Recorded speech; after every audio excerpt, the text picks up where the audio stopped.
আসসালামু আলাইকুম বন্ধুরা। তো দেখুন একটা ঝটপট রেসিপি নিয়ে চলে এলাম।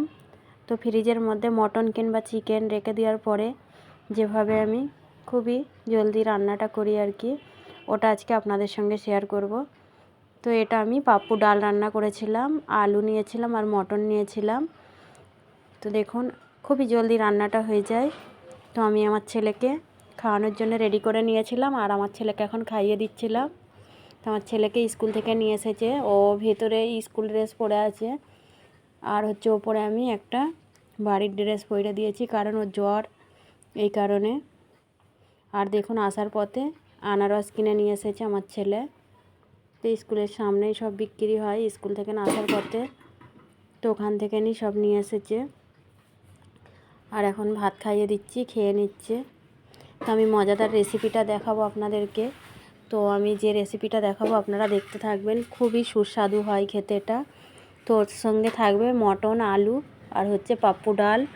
তো আপনারা দেখতে থাকবেন। আমি আমার ছেলেকে খাইয়ে দিচ্ছিলাম আর আমার ছেলের জ্বর হয়েছে, তারপরেও আমার ছেলে স্কুলে গিয়েছিল। আর দেখুন প্রেসার কুকার বসিয়ে দিয়েছিলাম, দিয়ে তেলটা খুবই গরম হয়ে গেছিলো। তারপরে আমি পেঁয়াজ কুচি দিয়ে দিলাম, কারণ অনেকটা তেল গরম হয়েছিল। আমি জামা কাপড় ধুচ্ছিলাম, তারপরে এক সাইডে রান্নাও করছিলাম। তো ওদিকে একবার করে জামা কাপড় মেশিনে ধোয়া হচ্ছিল আর কি, একবার করে দেখছিলাম আর এসে রান্না করছিলাম আর কি। আর দেখুন তো তেল বসতে দিয়ে গেছিলাম, এই কারণে তেলটা অনেক গরম হয়ে গেছিলো। আর তারপরে আমি মটনটা দিয়ে দিলাম। তো মটন যখনই ফ্রিজে রাখবেন আপনারা ধুয়ে পরিষ্কার করে রেখে দেবেন। তো তারপরে আমি মটন দেওয়ার পরে লবণ, লঙ্কার গুঁড়ো, হলুদ গুঁড়ো আমি আমার পরিমাণ মতো দিলাম, ধনিয়ার গুঁড়ো, জিরার গুঁড়ো, গরম মশলার গুঁড়ো। তো আমি দিয়ে দিলাম আমার পরিমাণ মতো সব মশলা। তো এটা আমি টমেটো কুচি দেব আর এখন আদা রসুনটা দিয়ে দিলাম, আদা রসুন পেস্ট করে রেখেছিলাম। আর দেখুন কিন্তু মটনটা কিন্তু বরফ আছে, একদম জমে আছে, এখনও দেখতেই পাচ্ছেন, আমি উল্টাতে পারছি না। তো কিছুক্ষণ এভাবে রেখে দেব। আর হাতে খুবই টাইম কম থাকে, এই কারণে আমি এভাবেই করে নিই। দেখুন তারপরে আস্তে আস্তে খুলে এসেছে। তো একটু নাড়াচাড়া করে দিলাম আর আমি টমেটো দিয়েছি এর মধ্যে, তো স্পিরিট করেছি বলে চলে গেছে। তারপরে দেখুন আমি জল দিয়ে নিয়েছি। তো জল দেওয়ার পরে আমি তেজপাতা দিয়ে দিলাম, দিয়ে দেখুন একটু নাড়াচাড়া করে দিয়ে এটা আমি সিটি মেরে নেবো আর কি। তো এটা মটনটা সিদ্ধও হয়ে যাবে। তো দেখুন আমি সিটি মারতে দিয়েছিলাম, তো আমি 4টি সিটি মেরে নিলাম। তারপরে দেখুন একদম কমপ্লিট, একদম এখনও খাওয়া যাবে এ থেকে তুলে নিয়ে। তো এতে আমি আলু দেব, দেখো আলু দিয়ে দিলাম। আলুটা আপনারা চাইলে ভেজে দিতে পারেন, তো আমি ভাজবো না, আলুটা এমনিই দেবো। আমার হাতে টাইম ছিল না, তো আমি জামা কাপড় ধুচ্ছিলাম আর এক হাতে রান্না করছিলাম। আর দেখুন এখানে ডাল দিয়ে দিলাম, ডালটা ধুয়ে রেখেছিলাম।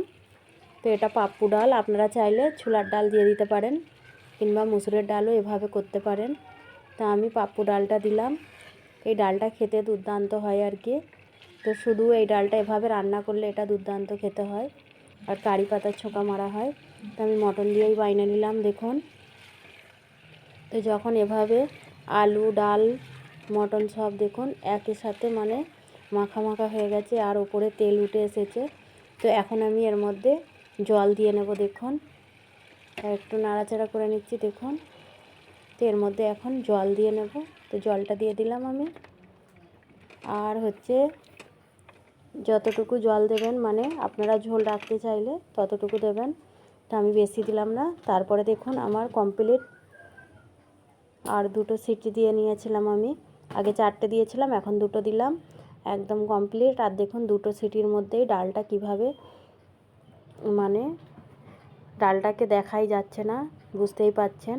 তো এটা ছোলার ডাল হলে হবে কি আমি ঠিক জানি না এতটা সিদ্ধ।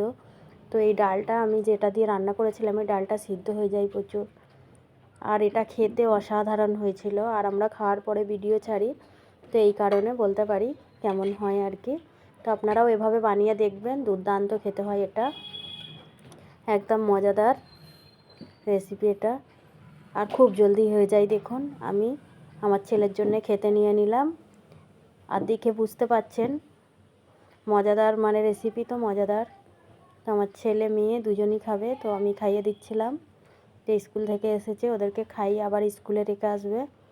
আর হচ্ছে আমি জামা কাপড় ধুচ্ছিলাম আর এদিকে হচ্ছে রান্নাটাও করলাম। তো আমি সব সময় মানে খুবই জলদি যে কাজগুলো হয় ওটাই করি। হাতে টাইম আমার প্রতিদিনই কম থাকে, কারণ সকালে অনেকই কাজ থাকে। আজকের ভিডিও এখানেই শেষ করলাম।